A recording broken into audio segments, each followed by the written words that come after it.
Right, so hello and welcome back to Books and Things and welcome to another video. And today let's talk about some wonderful non-fiction books about the Victorian period.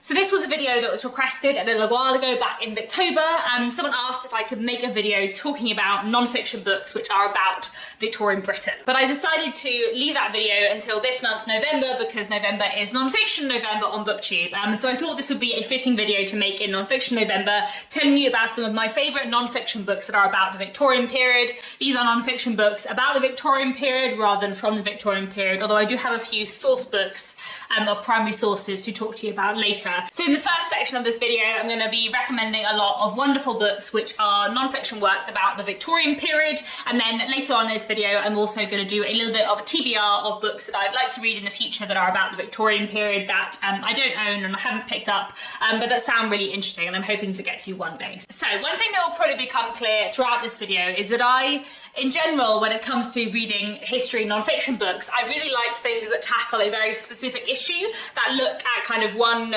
minor thing, one micro thing, and kind of extrapolate to look at macro things. So I like books that are sort of about a fairly specific issue but use that thing to talk about wider social issues, which means that when I was trying to think about a good book that was like just an introduction to the Victorian period, I found it quite hard because I feel like a lot of the books I'm going to talk about are quite specific. But one book I did think about, which I did want to recommend, is this.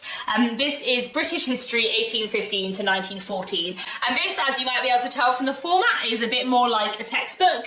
I haven't read this for a very long time. This is a book that I read and reread sections of when I was doing my A-levels, so when I was kind of 16, 17, 18 years old. Obviously this book covers a greater period of time than the Victorian period itself, but it covers the Victorian period as well, and it's a really, really interesting book, and it's kind of split into lots of different sections with all its subsections. So it's split into 1815 to 1830, 1830 to 1850, then 1850 to 1880, and then 1880 to 1914. And within those year breakdowns, it has three sections: political developments, government and administration, and economy and society. And within those, it has lots of other different things.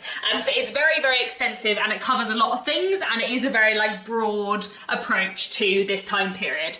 I would really recommend this. As I said, it's been more than 10 years since I read it, but I did find it a really, really useful book when I was a student, and I feel like it's a very good kind of introduction, and it's a book that I'm still glad to kind of have on my shelves and to refer to if I want to every now and then. So I would recommend this. And I forgot to say, this is by Norman MacCord and Bill Purdue. Another book that I feel is a decent introduction to Victorian history, though slightly more focused on kind of everyday life, is this. This is How to Be a Victorian by Ruth Goodman. I really love this book. It's a really, really accessible history book, and it's really good fun. And basically this is about how to be a Victorian. It's about everyday life in the Victorian period and what people would have done. And it's broken up by bits of the day. So getting up, getting dressed, a trip to the privy, personal grooming, morning exercise, breakfast, etc., etc. Ruth Goodman basically goes through a day in the life of a Victorian person. The one thing I think she does really well in this book is tell you about how life would have differed for lots of different Victorian people, you know, how life was different in the country and the city for people of different classes, of different genders, etc. I feel like this is a really, really great history book, one I'd really recommend, and like I said, a really, really accessible non-fiction book about the Victorian period too. I really love this one, and yeah, highly recommend it. Sticking with kind of domestic history, I also wanted to recommend The Victorian House by Judith Flanders. This book is what it says on the tin. It is a book about the Victorian house. I believe it goes through room by room. Am I right? Yes. So the bedroom, the nursery, the kitchen, the scullery, etc. And Judith Flanders is basically talking about all the different rooms you might find in a Victorian house, the function they might have had, what would have happened in there, and everything like that. This is a really, really interesting book, especially if you're interested in kind of the history of the home and kind of Victorian domestic history, I suppose, and also, you know, Victorian women's history, because women were very often expected to stay in the house. It's a really, really interesting book. You can see that my copy is just full of tabs where I tab stuff. I don't even remember tabbing this book, but as I was reading it, I obviously just tabbed a ton of stuff.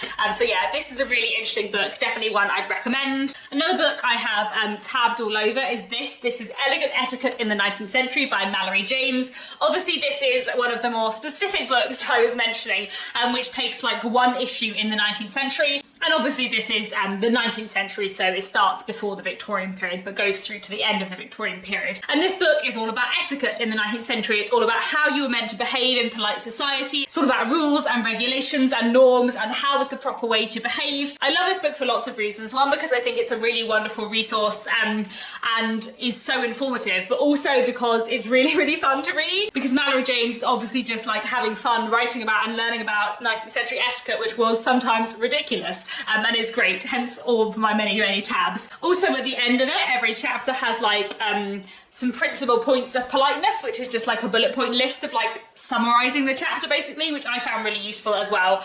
I feel like this is a really, really wonderful book and one I'd highly recommend. Both this and the next book I'm going to talk about are published by Pen and Sword. I really recommend Pen and Sword as a publisher. They publish a lot of works of history non-fiction, and they publish a lot of like quite specific titles that are quite focused on one issue, which I find really interesting and kind of suits my preferences for reading history non-fiction books, I suppose. So I really recommend them as a publisher, and I really recommend Elegant Etiquette in the 19th Century. And the next book I wanted to mention, also from Pen and Sword, is this. This is The Victorian Lady's Guide to Fashion and Beauty by Mimi Matthews. And this is, as it says on the tin, a book which is all about Victorian fashion and beauty. This is another book that I found quite interesting, especially as someone who writes historical fiction and, you know, has to describe dresses sometimes. And the Victorians just like changed their style of dress just like every 3 years. I think we all have an image in our head of what we think Victorian dresses look like, and actually that style of dress was not in fashion for very long. So Mimi Matthews talks a lot in this book about how kind of Victorian fashion and dress changed over time. So basically she goes through like decade by decade and talks about how fashion changed. So it's just a really interesting book if you're interested in fashion in the Victorian period. The next book I wanted to mention is Between Women, Friendship, Desire and Marriage in Victorian England by Sharon Marcus. I will say that this is a book I have read kind of like academically / for study purposes, so I haven't necessarily read it cover to cover. I've read most of the chapters, but I haven't read all of it all the way through. However, I did find it really, really interesting. So this is a book which is all about kind of relationships between women in the Victorian period, looking partly at friendship and familial relationships, but also looking substantially at romantic relationships between women in the Victorian period, and about their history and kind of how the Victorians thought of and treated women who were in couples with other women, whether they really perceived them to be in couples or not. And it's a really, really interesting book. In some sections, Sharon Marcus is talking about Victorian fiction, and she has a few kind of essays or chapters within the book which are about literature and kind of literary depictions of relationships between women. But she does also have some chapters where she is kind of looking at how marriage was thought about in the Victorian period, or looking at diaries from women at the time. Anyway, Between Women is a really interesting book and one that I would recommend, though like I said, I haven't read it cover to cover. The next book I wanted to mention is Black and British by David Olusoga. Now this book is not entirely about the Victorian period, but it does have a very big section in it on the Victorian period. Black and British is a fantastic non-fiction book that I would recommend to anyone who has even like the slightest interest in reading non-fiction. It's very fantastic, and it is the history of black people in Britain, basically as far back as you can go, up until kind of the 1940s, 1950s. David Olusoga is a fantastic historian, and Black and British is a really, really interesting book. And I found the sections about the Victorian period very fascinating, obviously, because I find the Victorian period really interesting, but also because I feel like we often think about the kind of history of racism and prejudice as going from prejudice to less prejudice, and that's not really true. And David Olusoga talks a lot about how kind of the early Victorian period was less racist than the late Victorian period. I feel like it sheds a light on a lot of complicated, messy, unpleasant stuff about the Victorian period that isn't necessarily talked about very much in other books about the Victorian period. So I would really, really recommend Black and British. Like I said, it's not all about the Victorian period, of course, but I feel like at least a third of the book must be about the 19th century. Yeah, even possibly more than a third of the book I think is about the 19th century, so I'd really, really recommend that. Next, I wanted to mention two books which have a kind of true crime element. So the first is The Suspicions of Mr. Witcher by Kate Summerscale, and the alternate title of this is The Murder at Road Hill House. So this book is a non-fiction account of a real murder that took place in the Victorian period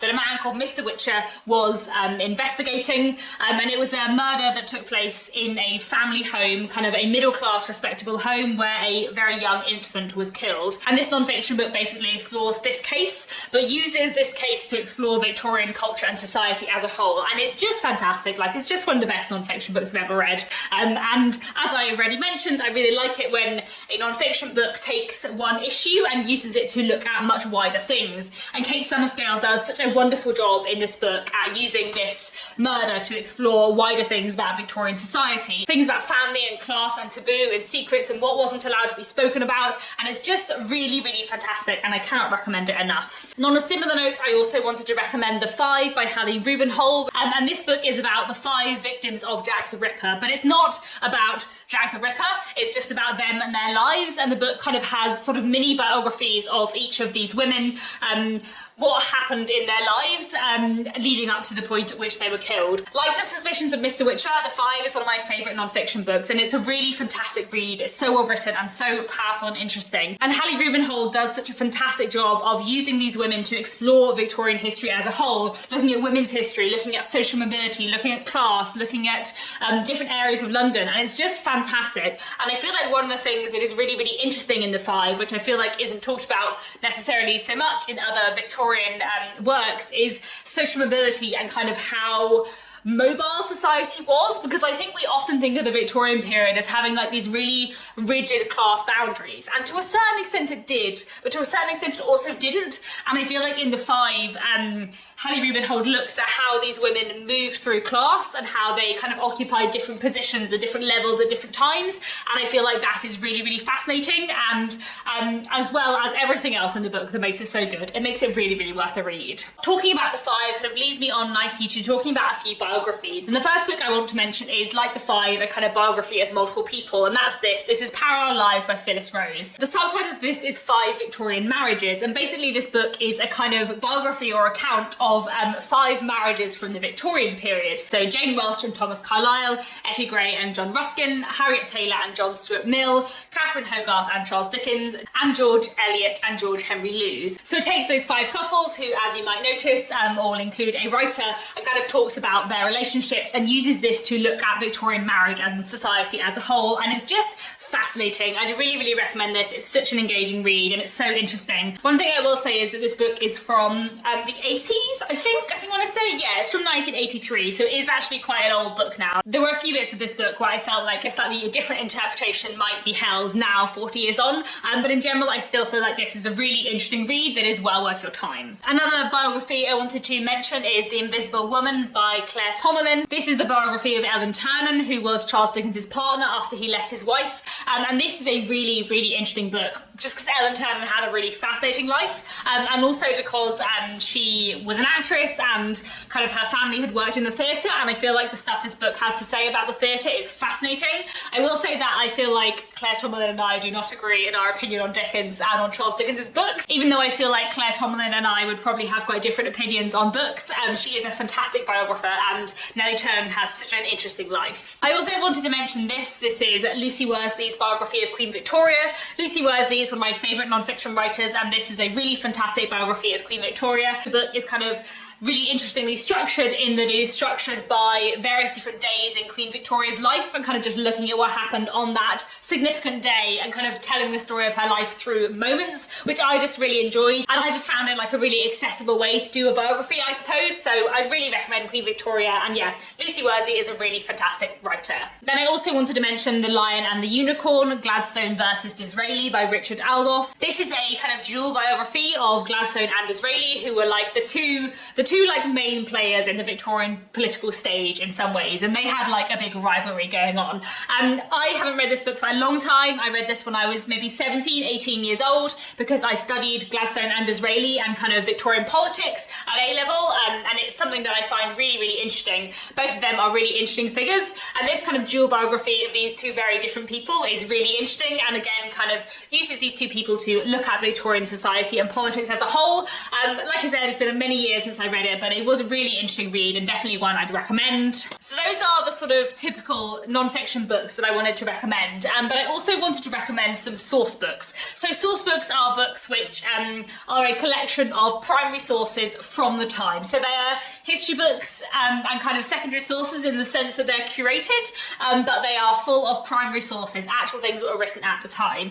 And I really recommend reading primary sources if you're interested in history. I feel like this is going to depend from person to person. I really love reading primary sources because I write historical fiction and I find them exceptionally useful for research for historical writing. At some point after my novel comes out next year, I'm going to do a video talking about how I research for writing historical fiction, because I feel like this is some of it, but this is not all of it. But I did want to recommend a few source books that I found really useful, because I do think source books in general are really interesting, and they're something not everyone thinks of. So the first one I have is this. This is Culture and Society in Britain, 1850 to 1890, edited by J.M. Golby. And this is a source book which is full of primary sources from this period in time, kind of exploring culture and society, and they're separated out into themes, I think. So we have historical and social background, religion, conformity and controversy, moral values and social order, production, consumption and status, the representation of the people, and town and country. And this is a really fantastic book. This was one that I was kind of studying and was recommended on my course at university on Victorian history. And this is just, yeah, really well worth a read if you're interested in reading some primary sources. And I really do recommend reading primary sources because it's so interesting. Then another source book that I was recommended on that same course at university was this. This is Industrialisation and Culture, 1830 to 1914, edited by Christopher Harve, Graham Martin and Aaron Scarf. And this book is a collection of primary sources all about industrialisation and culture at this point in time, and it's really interesting. Again, it's separated into themes: the mechanical age, the face of the country, machinery, enterprise, communications, etc. I won't read out them all because there's quite a lot, but it's a really interesting book, and another source book that I would recommend if you're interested in that kind of thing. And then a slightly more specific one, but also one that I really enjoy, is this. This is The Great Exhibition 1851, a source book edited by Jonathan Shears, which is a source book, a collection of sources all about the Great Exhibition of 1851. And this is a really interesting read, and definitely one I'd recommend. Just full of descriptions of the Great Exhibition from people who were actually there at the time, and it's just a fantastic read. Like I said, I really recommend source books. I feel like they are a forgotten bit of the non-fiction world and often kind of just looked at by academics, but I do find them really interesting, like as a reader as well as someone who's like researching for writing historical fiction, and I would really recommend them. Then the final thing I wanted to recommend before I move on to my TBR is not a book but a podcast, and that is Stephen Fry's Victorian Secrets, which is on Audible. And this is a podcast hosted by Stephen Fry, which is all about the bits of Victorian life that we don't talk about very much. And he talks to various historians and academics and journalists and kind of looks at aspects of Victorian society that we don't talk about as much. It's a really fantastic podcast, well worth a listen, and I highly recommend it. So that's all the non-fiction I wanted to recommend. I feel like this video has already been much longer than I intended it to be, but there we go. I do have a few books which are kind of vaguely on my TBR that I'm hoping to read in the future that are about the Victorian period, so I thought I would mention them here today.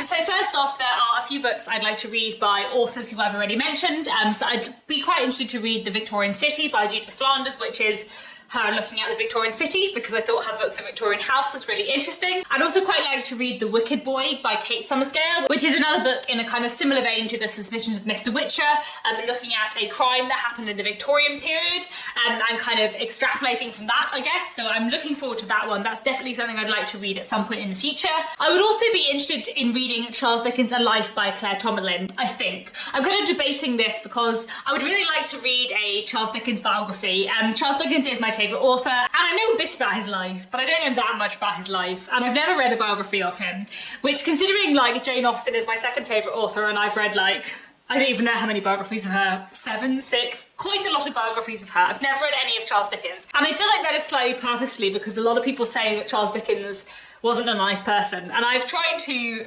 feel that Charles Dickens was a nice person, but I feel like if I learned lots about his life, maybe I would not feel that he was a nice person, and that would be sad.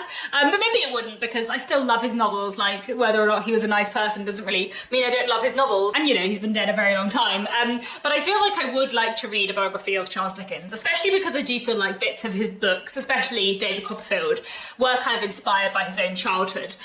So I've been meaning to read a biography of Charles Dickens for a while, and I feel like maybe I'm not going to immediately, but I feel like once the Mega Dickens read along, which I'm currently hosting, is over, and I have reread all of the works of Charles Dickens, I should read a biography of him, and I feel like that would be interesting. And maybe what I will read is Charles Dickens' A Life by Claire Tomlin. However, I did, as I already mentioned with The Invisible Woman, feel like I disagreed with her about her opinions about Charles Dickens' books, even though I think she's a fantastic biographer. So maybe I won't love her biography of Charles Dickens. I feel like I got the impression from The Invisible Woman that she didn't like Dickens very much as a writer and as a man, but especially as a writer. However, I do hear wonderful things about Charles Dickens' A Life by Claire Tomlin, and I do know she is a really good biographer, so I'm kind of debating whether I want to read that one or whether I want to try and find a different Dickens biography. If anyone has any recommendations of biographies of Charles Dickens, that would be really helpful, because I feel like I would like to read one quite soon, but I don't know whether it should be Claire Tomlin's or not. Then another book that has been vaguely on my radar for a while is Unmentionable by Therese O'Neill. The subtitle to this is The Victorian Lady's Guide to Sex, Marriage and Manners, and this is a book which is all about, you know, unmentionable things in Victorian society, what wasn't spoken about, and the history of the things that weren't spoken about. So I think this should be a really interesting read. It's one I've had a lot of people talk about. I feel like it was a non-fiction book that had a moment on BookTube, it was probably like 5 years ago now, but in my head it was quite recently, and I feel like I've been meaning to read it ever since and haven't, so maybe I should try and get to that at some point soon. And then finally, there are two relatively new releases that I'm really keen to read, both of which came out earlier in 2022. The first of which is Black Victorians Hidden in History by John Wolfe and Keisha N. Abraham, which is a history book exploring and celebrating the lives of Black Victorians. I think this is going to be a really, really fascinating read, so definitely one that is going on my TBR. Then the other book, which also came out earlier this year, is Vagabonds by Oscar Jensen, and this is a book which is all about life on the streets in 19th century London, and I think this will be a really interesting read as well. I'm really keen to read all of these books at some point in the not too distant future, and I feel like having made a little bit of a TBR is maybe quite useful, because I feel like I really love reading non-fiction books about the Victorian period, but it's not actually something I do as often, or if I do, I'm reading like specific bits of non-fiction or aspects of non-fiction for like historical research, for writing, rather than just like sitting down and reading a non-fiction history book cover to cover because I'm interested and it's fascinating. So I feel like I would like to kind of be a bit more targeted about my non-fiction reading in the future, and I feel like these books that I've just mentioned would be ones that I'm really keen to read. But I'm interested to know if there's anything else you think should be on my TBR. Do let me know down in the comments what your favourite non-fiction books are about the Victorian period, and also let me know if you've read any of the books I've spoken about today, what you thought of them. That's all for now. Thanks so much for watching. Happy Non-Fiction November, and I'll be back very soon with another bookish video.